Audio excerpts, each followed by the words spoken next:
Walhamdulillah wa la ilaha illallah.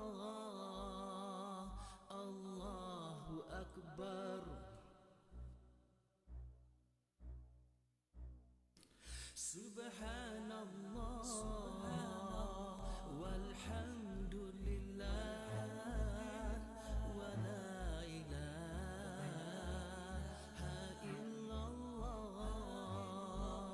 Allahu akbar. Subhanallah walhamdulillah wa la ilaha illallah. Allahu akbar. Subhanallah walhamdulillah wa la ilaha illallah. Allahu akbar.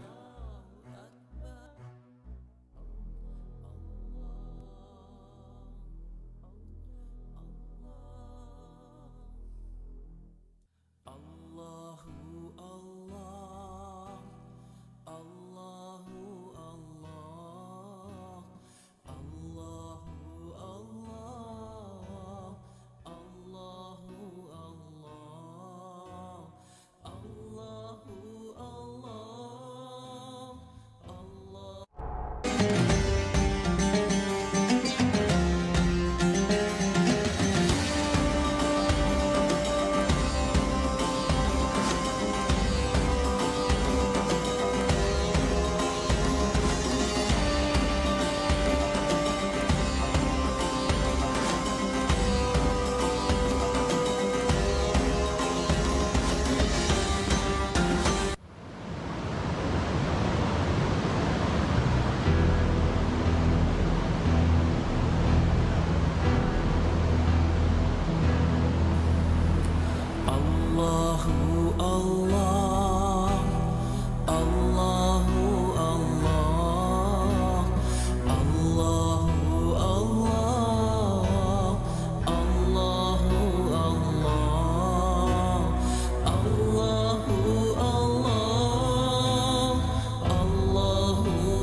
Allah, Allahu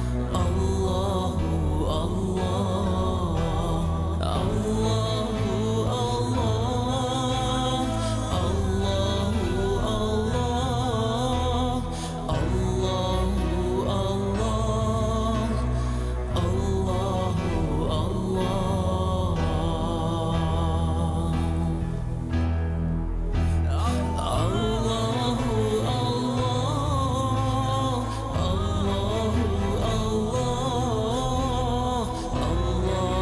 Allahu Allah, Allahu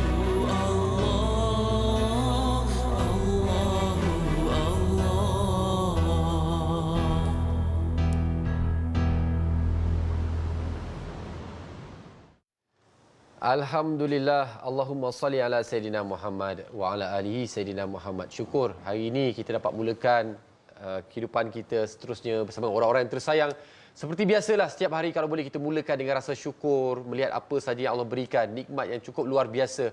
InsyaAllah mudah-mudahan dengan rasa kesyukuran itu, Allah akan lipat kali gandakan lagi segala nikmat yang diberikan. Alhamdulillah hari ini, sekali lagi nikmat yang Allah teruskan adalah nikmat untuk mendapatkan ilmu bersama panel-panel kita pada pagi ini. Jadi kita juga nak ucapkan jutaan terima kasih kepada semua para penonton TV Hijrah kerana pagi ini dah memulakan pagi yang cukup bahagia, berkongsi di Facebook seperti Siti Absar Syafiee. Dia dah ada tema TV Hijrah ni, dia dah pegang kemas-kemas benda syurga di rumah, benda rumah di syurga, masuk syurga sekeluarga. Tak payah sebut dah, dia dah tahu dah. Inilah dia misi berpaksikan kepada Al-Quran dan hadis menjadi sandarannya. Inilah yang kita bawakan setiap hari di TV Al-Hijrah, terutamanya di surah Assalamualaikum. Dan pagi ini kita cukup bertuah rahmatnya Allah kirimkan bersama seorang ilmuwan iaitu yang berbahagia Profesor Madya Datuk Dr. Iza Arif bersama kita pagi ni. Assalamualaikum. Waalaikumsalam warahmatullahi wabarakatuh. Segak bergaya jurukakap Masjid Bukit Bandaraya Shah Alam. Ya. Sihat Alhamdulillah. Dengan batuk-batuk sikit tu kenapa tu? Saya ni jenis kalau balik Mekah, selalunya dia punya batuk dia tu menjangkau sampai 3 bulan. Oh, tanda kasih sayang Allah. Tanda kasih sayang Allah Subhanahu Wa Taala. Subhanallah Allah. Masa kat sana tak batuk pula. Ya. Itulah. Sampai sini baru batuk ya. Ya, selalu dia begitulah. Dan Datuk, dan kita pun faham ini sekarang ni bulan Rejab. Bulan Rejab ni kita nak mempertingkat lagi amalan kita sebab kita nak persiapan ni bulan Ramadan dah dekat ni kan. Jadi apakah istimewanya bulan Rejab ni? Okey, kalau kita melihat kepada rahmatnya Allah Subhanahu Wa Taala kepada kita, tuan-tuan puan-puan, dan kalau kita baca dalam hadis-hadis menunjukkan bahawa Nabi SAW pada bulan Ramadan asyaddun nasi sakha'a, manusia yang paling kuat menderma, paling banyak bersedekah, paling banyak berkongsi nikmat rezeki dan sebagainya. Bahkan dalam satu riwayat Nabi SAW menyebut at'imut ta'am tadkhulul jannata bisalam atau kama qala. Kau bagi orang makan, kongsi makanan dengan orang, maka kamu akan masuk syurga Allah Subhanahu Wa Taala dalam keadaan tenang dan selamat. Nampak tak? Maknanya seakan-akan bulan Ramadan ni adalah bulan kemuncak melakukan ibadah, antaranya sedekah. Baik. Jadi Rejab, Syaban ini dikira sebagai permulaan. Persiapan ya. Dipanggil pra Ramadan. Baik. Itu sebabnya bila kita berdoa, Allahumma barik lana fi Rajabin wa Sya'ban wa ballighna Ramadan. Ya Allah, berkati kami di bulan Rejab dan Syaban. Kenapa? Bulan Rejab lah kita belajar untuk mengkhatamkan Al-Quran. Baik. Bulan Rejab lah kita belajar untuk sembahyang malam. Bulan Rejab lah kita nak memperbanyakkan sedekah. Persiapan Ramadan. Ni, Ramadan nak dekat. Orang datang ramai. Ya, nak melakukan ibadat. Yeah. Maka kita akan fikir, Ramadan nanti orang nak sembahyang, nak selesa. Ramadan nanti orang datang nak melakukan ibadah seramai mungkin. Yeah, maka kita nak bagi elok rumah Allah ini, maka kita pakak-pakak berwakaf. Jadi itu sebabnya kita kena sentiasa melihat kepada nikmat Allah yang Allah bagi kepada para sahabat radhiyallahu anhum yang menginfakkan harta mereka dekat Al-Madinah Al-Munawwarah. Subhanallah. Itu sebabnya kalau kita tengok di Madinah tu ni apa? Dalib. Ya. Kalau dekat Madinah, kalau tengok masjid yang luas, yang besar itu, semuanya hasil daripada sedekah dan juga wakaf para sahabat radhiyallahu anhum. Itu dia hikmah berinfak bersedekah ni cukup luar biasa. Ya. Kita sebagai manusia biasa Datuk kan, kita biasa kalau Datuk, kalau saya buat ni saya dapat apa? Betul. Manusia biasa. Jadi Datuk, kita nak mengingatkan diri kita lah. Allah menjanjikan balasan cukup luar biasa. Ya. Di dunia dan juga di akhirat. Akhirat tu benda yang kita tak nampak lagi lah. Kita tak, kalau kita kata pahala je, kita tak apa-apa nampak. Tapi kat dunia ni apa yang dijanjikan kepada mereka yang suka berinfak, bersedekah, yang pantas berkongsi rezeki ni? Okey, selalunya orang akan tertanya-tanya lah, kata bila kita berderma, kita bersedekah, apa yang kita dapat? Tuan-tuan, Allah Subhanahu Wa Taala tak pernah menipu. Dalam Al-Quran Allah bagi tahu cukup jelas, kamathali habbatin ambatat sab'a sanabila fi kulli sumbulatin bi'atu habbah. Bila kau memberi, Allah akan ganda beratus-ratus kali ganda. Nak bagi tahu Allah itu Maha Kaya dan Allah Maha Pemurah. Itu satu. Kemudian turunnya ayat, lan tanalul birra hatta tunfiqu mimma tuhibbun. Takkan sampai martabat albir yang paling tinggi sampai kamu infakkan harta yang kamu ada. Setiap orang ada kemampuan masing-masing. Yeah. Saya ada kemampuan saya, Talib ada kemampuan tuan-tuan, Talib dan tuan-tuan perempuan dekat rumah pun ada kemampuan masing-masing untuk berinfak dan berwakaf. Jadi Abu Talhah antara yang terawal nak infakkan harta dia ke tanah Madinah Al-Munawwarah itu. Tapi alhamdulillah tuan-tuan yang dikasihi sekalian, kesan dia hari ini 4 juta orang semayang dekat Masjid Nabawi. Untungnya lah. Untung para sahabat radhiyallahu anhum itu. Adakah mereka miskin? Tak. Tak. Abu Bakar As-Siddiq tak miskin. Ini janji Allah. Bila engkau bagi, aku kayakan kamu. Antaranya Abu Bakar As-Siddiq, antara yang paling banyak menginfakkan harta dia ke jalan Allah. Fi sabilillah. Tak pernah miskin. Mati dalam keadaan alhamdulillah mempunyai kekayaan. Baik. Begitu juga Umar bin Khattab. Selalu berebut-rebut dengan Abu Bakar nak bagi yang paling banyak. Rupanya Abu Bakar selalu menang daripada Umar bin Khattab. Nombor 3, Osman bin Affan. Masya Allah, ini semua antara yang kaya-kaya raya.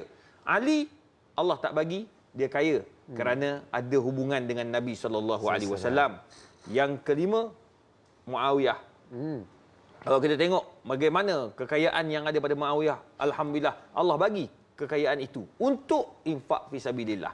Semua mereka ini Allah bagi kekayaan apabila mereka infak. Kaya itu pula disebut oleh Imam Al-Baltaji. Dia kata apa? Pertama, kekayaan yang dimasukkan kekayaan jiwa. Hati kita jadi hati yang orang kata apa? Besar. Ya, mudah berubah dan sebagainya. Nombor dua, kaya rakan-rakan. Ini juga kekayaan. Itu sebabnya bila kita bersedekah, ramai orang kawan dengan kita. Ramai orang suka dengan orang kita. baik-baik Ramai orang mendoakan kita. Itu dia panggil doa al-fuqara. Doa orang fakir miskin. Kita selalu lupa benda tu. Kita duk ingat orang kaya yang akan doakan kita. Tak. Selain daripada orang kaya, doa orang fakir itu yang disebut oleh para ulama, doa al-fuqara.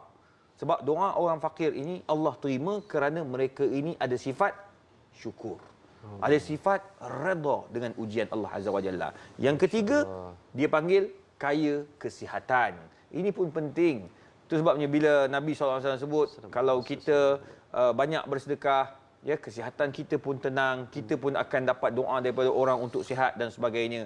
Itu sebabnya antara orang yang selalu mendapat rahmat Allah Subhanahu Wa Taala adalah orang yang selalu berkongsi rezeki, sama ada di paginya atau di petang harinya. Ya, itu antara benda yang diajar oleh Nabi SAW. Ada juga ya, dalam riwayat Nabi SAW ajar kalau kita nak mendapat faedah daripada sedekah, iaitu dawu mardakum bisadaqat. Nabi kata bersedekahlah kamu untuk mengubati penyakit-penyakit kamu. Penyakit ni disebut oleh ulama banyak. Penyakit hati. Kita tahu kita ada masalah penyakit hati, panas baran. Banyakkan sedekah, doa, ya Allah bagikan aku hilang panas baran. Kalau kita ada perangai yang tak elok, doa dengan Allah, ya Allah hilangkan perangai-perangai yang tak elok itu. Dengan kita bersedekah, dengan kita beramal soleh itu, kita jadikan ia wasilah untuk kita mendapat rahmat dan kasih sayang daripada Allah Subhanahu Wa Taala. Masya Allah, cukup luar biasa. Itu ganjaran di dunia yang kita memang Allah dah janjikan. Bagaimana Datuk katakan tadi, apa yang diajarkan, disarankan oleh Rasulullah SAW, apa yang Allah turunkan dari kitabnya Al-Quran, itu adalah satu perkara yang benar. Tiada yang benar selain yang benar. Ya, betul. InsyaAllah, siapa yang rajin bersedekah, yang ringan tangannya, bulan Rejab dan yang mendatang kepada bulan Ramadan, insyaAllah semoga Allah limpah ruahkan rezeki anda semua. Dan hari ini kita dah berkongsi cerita tentang peluang untuk anda turut serta dalam berwakaf bersama dengan Masjid Bukit Bandar Shah Alam. Sebentar lagi kita akan kongsikan, insyaAllah.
Alhamdulillah, macam tadi kita nampakkan kebaikan seringkas itu bantu orang untuk angkat barang pun dah dapat ganjaran luar biasa. Betul. Apatah lagi buat mereka yang bersedekah. Hari ini, Datuk, kita dapat peluang.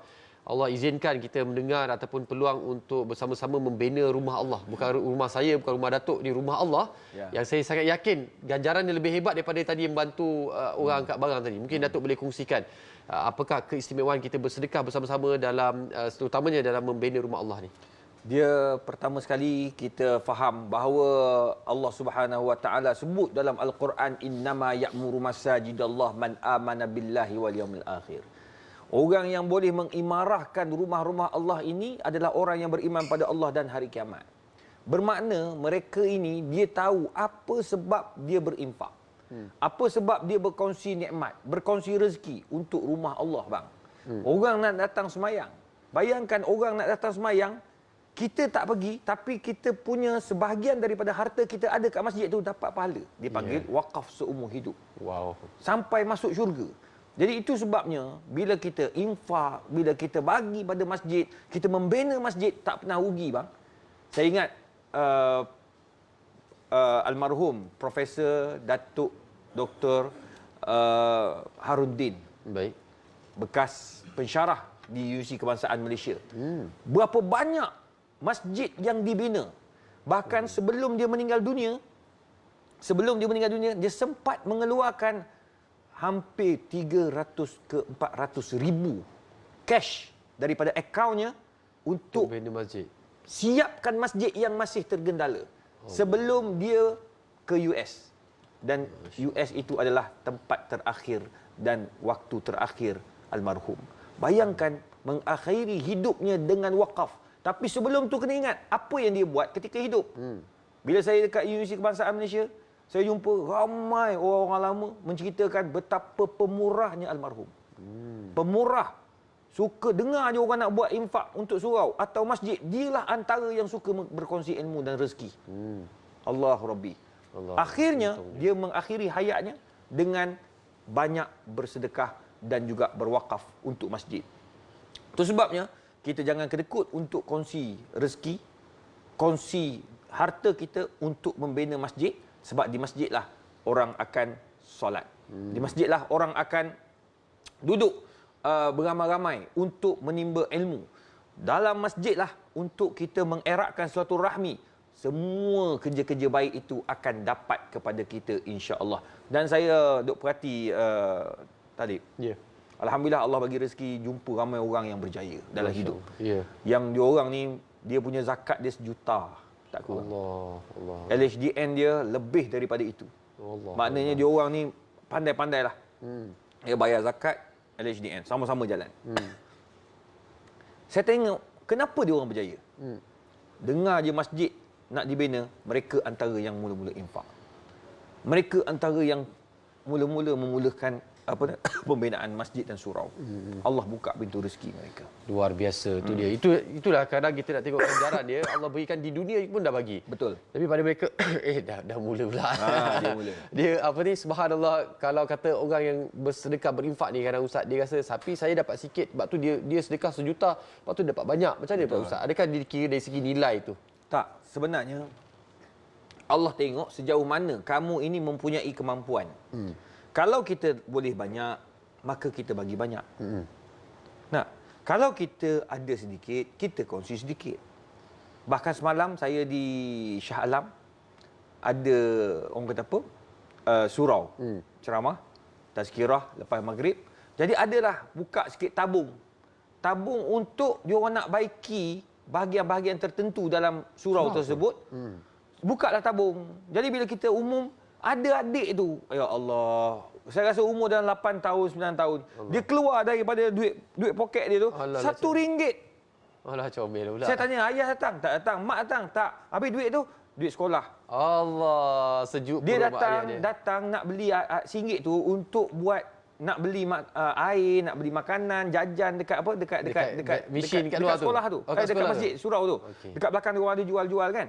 Tuan-tuan, akhirnya bila dia dengar kebaikan sedekah, kebaikan infak, kebaikan wakaf untuk masjid, akhirnya budak tu keluar RM1. Saya tengok, saya segan. Akhirnya kita pun keluar juga. Tapi bukan RM1 lah. Berbalik lah. Dia umur 9 tahun RM1. Ya. Takkan kita yang umur 40 Ya. lebih ni bayar RM1 juga. Apa levelnya? Ya. Maka kita kena lebih daripada tu untuk tunjukkan contoh bahawa adik, kalau adik boleh buat, abang pun buat juga. Abang. Jatuh standard. Masya Allah. Jadi Ustaz, hari ni kita nak pergi beri tumpuan kepada Masjid Bukit Bandar Shah Alam. Apa yang diperlukan sebenarnya? Apa yang berlaku kat sana? Okey, kalau kita lihat kepada Masjid Bukit Bandaraya Shah Alam ni, mungkin ada orang kata, Shah Alam bukan dah banyak surau dan masjid ke? Ya. Sebenarnya memang perlu banyak masjid dan surau. Pertama, kenapa? Untuk memastikan syiar Islam itu ada di mana-mana. Nombor dua, apa yang diperlukan oleh masjid tu? Masjid tu memerlukan 16 juta. 16 juta. Sekarang ni dah terkutip, alhamdulillah, 2.5 juta. Mana kita masih lagi kekurangan 13. kekurangan banyak lagi. Maka kita kena sama-sama membantu. Tak rugi. Sebab bila kita tengok suatu hari nanti, bila kita sampai dekat Shah Alam, pergi semayang kat masjid tu, sekurang-kurangnya kita tengok dengan penuh keinsafan dan juga kebanggaan. Kerana apa? Kerana kita berjaya membina rumah Allah Subhanahu Wa Taala. Jadi banyak perkara lagi. Sekarang ini tanah tu alhamdulillah dah diturap semua dah, dan dengan duit 2.5 juta itu dalam proses untuk pembangunan, dan sekarang ini kita perlukan lagi, dan kita kena semua berusaha untuk membantu masjid ini untuk memastikan hasrat masjid untuk dibina di kawasan itu, dan perumahan cukup banyak.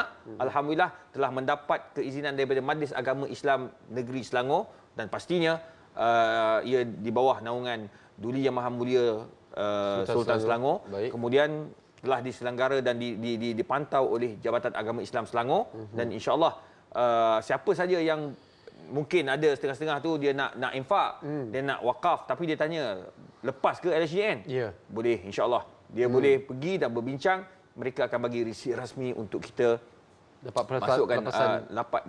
pelepasan ataupun tolakan peratusan daripada pembayaran LHDN untuk mereka yang berkira begitu. Subhanallah. Apa yang kita boleh dapat saksikan di visual sekarang ini adalah suasana ataupun situasi di surau. Sekarang surau kan? Sekarang ni dia masjid. Status masjid status. Tapi dia agak kecil. Kecil, semayang di atas jalan berturap tu saya nampak tadi memang iyalah serba tak selesa. Andai kata dapat sama-sama kita kongsi sama-sama rezekinya. Seperti tertera ada Bank Islam juga Maybank. Kita sekarang ni Ustaz boleh transfer online je. Jadi saya yakinlah ramai yang menonton hari ini suka nak memulakan pagi dengan sedekah kategori sedekah subuh lah. Ya, betul. Boleh memulakan pagi ni insya-Allah mudah-mudahan. Dan wakil daripada masjid mungkin nak katakan apakah penghargaannya kepada para penonton yang terus bersedekah untuk sama-sama membina masjid ni. Baik, saya dan rakan-rakan daripada masjid dan juga jemaah Bandar Bukit Bandaraya Shah Alam. Jadi kita mengucapkan ribuan terima kasih kepada umat Islam, dan secara ikhlasnya orang Islam di Malaysia ini sangat pemurah. Masya-Allah, Ya, alhamdulillah. bila kita buka baru ni di Semenyih, hampir masjid tu lebih 15 juta. Alhamdulillah sudah selesai. Pembinaan telah berlaku dengan baik. Jemaahnya cukup ramai. Alhamdulillah. Sebab memang memerlukan masjid. Jadi bila kita tengok tu kita gembira. Masya-Allah. Macam saya orang bagi. Tetapi bila membantu ni, membantu masjid-masjid, surau-surau di seluruh negara ni, bila kita tengok berjaya, suka. Baru ni di Kelantan, tengok teragam bila kita kat Kelantan, bila pergi ke Kelantan tepi jalan tengok penuh orang datang semayang, kita rasa gembira, ya Allah, sekurang-kurangnya aku ada sumbangan sikit kat situ. Masya-Allah. Samalah juga dengan Masjid Bukit Bandaraya Shah Alam ini juga, kita sama-sama membantu, dan terima kasih kepada semua yang peka, semua yang prihatin, yang sanggup infak, berwakaf dengan apa yang mereka ada. Percayalah, kita tak akan disia-siakan. Kita akan bertemu dengan Allah Subhanahu Wa Taala dengan harta wakaf yang telah kita infakkan fi sabilillah ke jalan Allah, dan doakan apa yang kita infakkan ini untuk anak-anak kita berjaya dunia dan juga di akhirat. Masya-Allah. Itu dia, Allah berikan ganjaran dunia dan akhirat. Di dunia sini Allah beri dengan sifat Maha Pengasih, Maha Penyayangnya. Dan bagaimana Datuk katakan tadi, rakyat Malaysia ni memang pemurah. Ya. Dia ada lagi penghususan, terutamanya para penonton TV Hijrah. Ya. Cukup luar biasa, memang pantas, memang laju untuk berkongsi, bersedekah dan sebagainya. Sekali lagi Datuk, bagaimana kaedah dan caranya untuk kita kongsikan biar semua faham dengan jelas bagaimana cara kaedahnya untuk kita menyumbang, berwakaf. Okey, kalau nak menyumbang, tuan-tuan perempuan boleh layari Masjid Bukit Bandar Raya Shah Alam, sama ada Facebooknya, websitenya. Tuan-tuan boleh tengok kat situ, dia ada tertera nombor akaun masjid, ya. Nombor akaun masjid, bukan nombor akaun peribadi dan sebagainya. Ya, yang kedua, tuan-tuan tahu macam mana kaedah untuk potong bulanan dan sebagainya. Semua itu boleh berbincang dengan nombor-nombor tertera. Nombor telefonnya, tuan-tuan boleh berhubung untuk dapatkan risik rasmi, dan tuan-tuan boleh juga, ada orang dia tak nak risik rasmi, dia kata buat lillahi ta'ala, dia masuk tu akaun pun boleh juga, tidak ada masalah, insya-Allah. So kita pakat-pakat buatlah. InsyaAllah. Tadi saya nampak ada nombor telefon pengurusi AJK Masjid pun ada diberikan, boleh berhubung teruslah untuk dapatkan kepastian dan sebagainya. Cuma satu perkara yang perlu diingatkan, jangan bagi kepada orang-orang yang kita tak kenal dan tidak ada identiti. Takut scammer. Ramai betul scammer sekarang. Nauzubillah min zalik. Tapi yakinlah, tabung wakaf pembinaan kompleks Masjid Bukit Bandar Raya Shah Alam ini adalah sahih dan lagi diperakukan kesahihannya, insya-Allah. Jadi Datuk, terima kasih banyak berkongsi pagi ini. Semoga Allah limpah ruahkan rezeki Datuk, juga mengajak meniru orang ramai-ramai diberikan kesihatan, kesembuhan, insya-Allah. Dan kepada semua para penonton TV Hijrah, teruskan berkongsi rezeki, bersedekah pagi ini. Mudah-mudahan Allah limpah ruahkan rezeki anda, Allah berikan segala hajat anda, makbulkan segala-galanya, dan dipermudahkan segala urusan dunia akhirat, insya-Allah. Dan kita akan berehat seketika, kembali lepas ni, insya-Allah ada lagi perkongsian ilmu yang nak kita kongsikan bersama-sama, insya-Allah.